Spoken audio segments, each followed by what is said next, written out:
Hola, somos Tommy Roy de Viaja con Apina. Este año el Museo del Traje cumple 20 años desde su refundación, así que quisimos hacer un video mostrando por qué este museo es tan especial. En este hermoso predio en la zona de Moncloa se guarda una de las mejores colecciones de moda histórica, contemporánea y tradicional de Europa. Para acceder al museo tendrás que atravesar sus jardines y la zona de exposiciones de la planta baja. En total, el museo tiene 160.000 piezas, aunque solo unas 600 se van exponiendo al público de manera rotativa.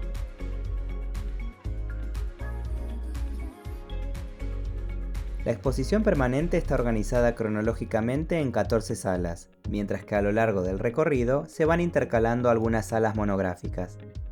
En la sala de recepción, todos los meses se expone una pieza nueva que se analiza en detalle. El museo también ofrece conferencias explicativas todos los domingos.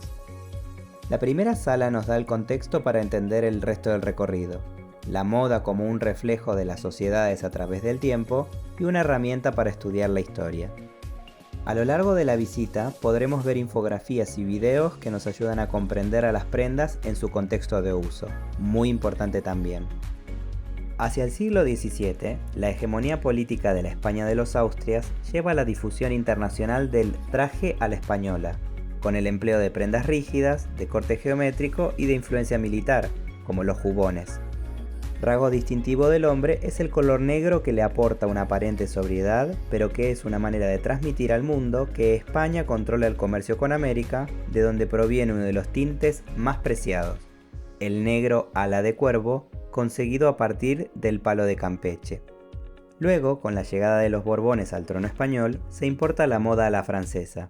En el caso de los hombres, la moda pasa a la chupa y finalmente al reconocible chaleco, usados debajo de la casaca rococó. Por su parte, la silueta femenina toma forma con cotillas que ajustan el busto y ahuecadores de cadera. La moda masculina se sigue simplificando hasta llegar al modelo del frac, mientras que la silueta femenina se hace muy esbelta y simple con el famoso vestido camisa. Pero las novedades fueron adoptadas de manera desigual. La Ilustración y sus ideas de progreso no cayeron del todo bien en España, que mantuvo prácticas y creencias arraigadas de siglos anteriores, en particular vinculadas al catolicismo. Mientras, el pasillo aprovecha para aportar vitrinas con accesorios, que en esta época, igual que hoy, son aliados de la vestimenta. El maquillaje, la peluquería, los zapatos y los bolsos, o incluso los abanicos y los relicarios, nos dicen mucho acerca de los roles sociales, el decoro y hasta la manera de moverse. Si en las costas y la alta sociedad se adoptan los patrones de Francia o Inglaterra, en el interior y los sectores populares se mantienen prendas y diseños ibéricos.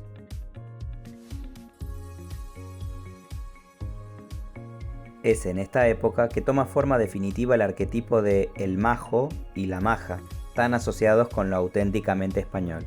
Ya en el siglo XIX, la revolución industrial da a Gran Bretaña el control del sector textil, aunque Francia se mantiene como norma del buen gusto. Es también ahora que la prensa de moda despunta. Al mismo tiempo, entre las principales ciudades europeas circulan muñecas vestidas a la moda o grabados con nuevas propuestas. Sigue la moda romántica, coincidente con la época victoriana. La relativa soltura de la moda femenina de la época liberal se pierde por completo, con vestidos que encorsetan, enaguas que se multiplican y la popularidad del polizón. Nunca la moda mutó tan rápido. Los textiles y los tintes industriales cambiaron radicalmente el mercado de la moda. El desarrollo de la industria textil llevó también a la multiplicación de la oferta de artículos indumentarios y, aunque el sastre o la modista siguen existiendo para el traje por encargo, las galerías o los paseos comerciales ganan terreno. Llegamos a la sala 5, una de las más emblemáticas del museo. Está dedicada a la vestimenta tradicional, dividida por regiones. Estos antiguos trajes y sus complementos, calzado, sombrerería, tocados y joyería, son testimonio de un pasado centenario y portadores de una rica información cargada de simbología. Estas vitrinas hablan de la historia de los pueblos españoles, las raíces y la memoria colectiva. Vemos sus creencias, su creatividad y su gusto estético, además del modo de entender la representación social y grupal. Son trajes vivos, elaborados en el seno familiar, anónimos, a veces de una dote y otras heredados. En ellos vemos el decoro, las danzas, los juegos y los deportes. El museo expone complementos como mobiliario, instrumentos musicales, juegos de calle, útiles textiles o cuadros para ayudarnos a contextualizar. Seguimos recorrido para disfrutar de la segunda mitad del siglo XIX, llena de cambios. En estos años de la Belle Époque, la prensa y las comunicaciones extienden su alcance. El mantra de España es alcanzar la modernidad. La hegemonía textil inglesa es desafiada por Alemania y Estados Unidos, mientras que España pierde sus últimas colonias y sus industrias tradicionales quiebran por la imposibilidad de competir. Vemos la explosión de formas, texturas y colores para todos los gustos y presupuestos. Aquí también el museo dedica una sala al genio Mariano Fortuny Madrazo, que combinó creatividad con perfección técnica en decenas de inspiradores diseños.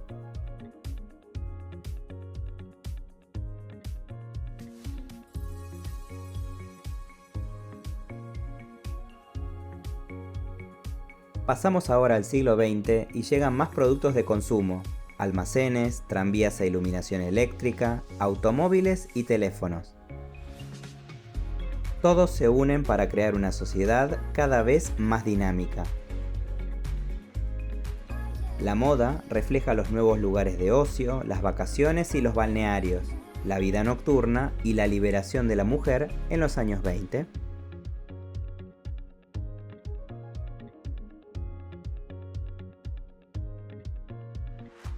Tras las guerras mundiales pasamos de la austeridad en la moda a la ropa de trabajo femenina, así como los diseños para jóvenes y el éxito empresarial. Es la sociedad del estado de bienestar de los años 50 y 60.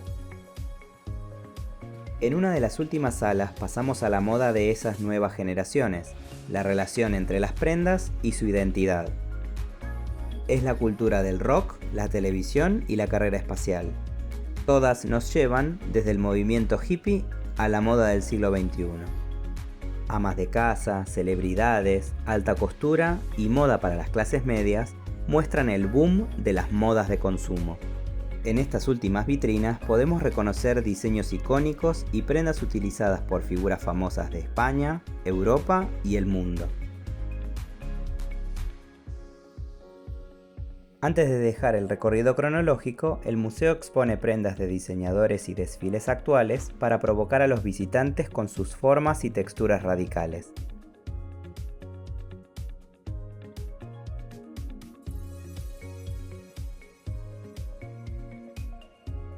Para cerrar la experiencia, el museo nos regala dos últimas cosas.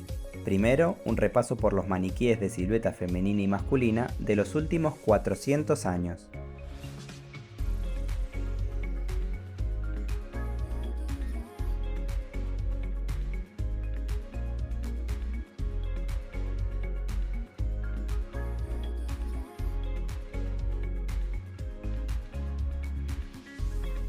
Luego nos convertimos en protagonistas y salimos de la muestra por una pasarela como si fuéramos modelos.